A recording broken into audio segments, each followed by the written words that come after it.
নমস্কাৰ বন্ধু বান্ধৱীসকল, মই এটা অন্য সৰু ভিডিঅ'লৈ আপোনালোকক স্বাগতম জনাইছোঁ। আৰু আজি এটা নতুন অভিজ্ঞতা ল'বৰ বাবে আহিলোঁ। আৰু মই যিহেতুকে উত্তৰ গুৱাহাটীত থাকোঁ, উত্তৰ গুৱাহাটীৰ পৰা ফেঞ্চি বজাৰলৈ যাবলৈ হ'লে প্ৰায় বাছেৰে যদি যাওঁ তেনেহ'লে প্ৰায় 1.5 ঘণ্টামান লাগে। সেইকাৰণে ভাবিলোঁ আজি ফেৰী দি যাম, কাৰণ ফেৰীত উঠা অভ্যাসো নাই, অলপ ভয়ো লাগিছে। মানুহজনে দিয়া নাছিল, তথাপি ভয় শংকালৈ আগুৱাই আহিলোঁ। আৰু এইটো হৈছে অশ্বক্লান্ত পাহাৰত অৱস্থিত। মই এটা ভিডিঅ'ত আপোনালোকক আগবঢ়াইছোৱেই যে অশ্বক্লান্ত কিয় হ'ল, বা এইটো এটা শ্ৰীকৃষ্ণই যেতিয়া ৰথ চলাইছিল তেতিয়া এইখিনিতে এই ঘোঁৰাকেইটা অলপ ভাগৰুৱা হৈছিল, ইয়াতে ৰৈছিল, সেই নামেৰে অশ্বক্লান্ত পাহাৰটো হ'ল।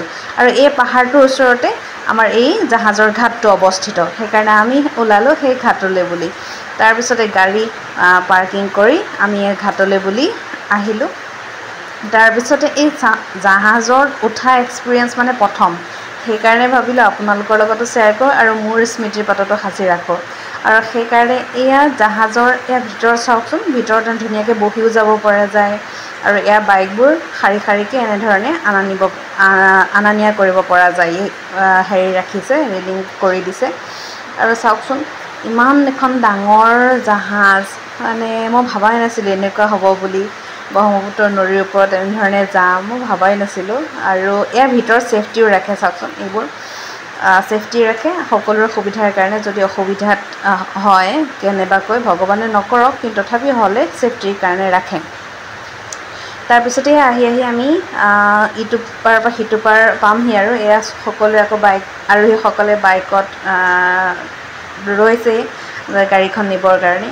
তাৰপিছত আচলতে আমি কি ভাবোঁ, এই যে জাহাজত উঠিলে বুলিলে ধৰক এটা বেলেগ এটা পৰিৱেশ বেলেগ, কিন্তু এয়াও বাছৰ নিচিনাই পৰিৱেশ। চাওক, তাৰপৰা যেতিয়া নামিবৰ সময় হয় তাৰপিছতে মানুহবোৰ এনেধৰণে আগে গৈ যিবোৰ বহে, তাৰপিছত বাইক আৰোহীসকলে এনেধৰণে বাইকবোৰ নমায় ঘাটৰ পৰা।